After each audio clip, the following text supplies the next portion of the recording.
We're at the Vancouver International Wine Festival this week, where France is the featured theme.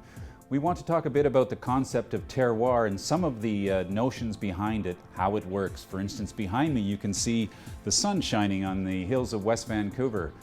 It's a warm environment, maybe a great place to grow grapes. We're going to talk with Sandra Oldfield from Tinhorn Creek about two very special aspects in her vineyards in the South Okanagan.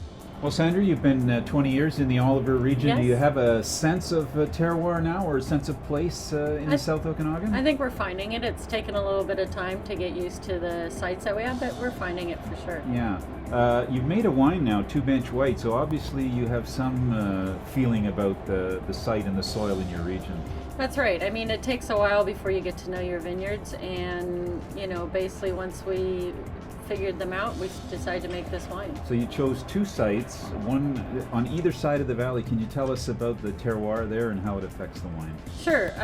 They're about 4 kilometers apart. They're both in the Oliver area, and one of them, on the Black Sage bench, is a southwest facing aspect. It gets more sun, sand, so it actually traps the heat at night, a hotter site. Right. And the other one is on the Tinhorn Creek, where the winery sits on the Golden Mile bench. Right.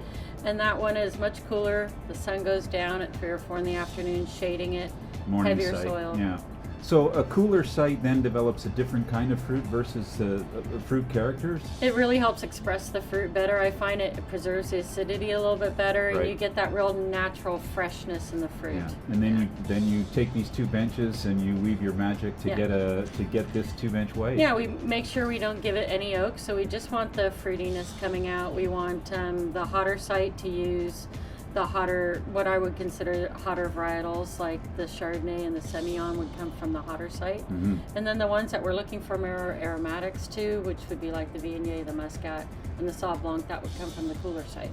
So in fact, the French would be very happy to see you mixing grapes and sites and somehow coming to grips with your sites. I'd hope so. I mean, it's a new world wine that we're making out here. We can blend these things together and see how they go. Maybe even the next world.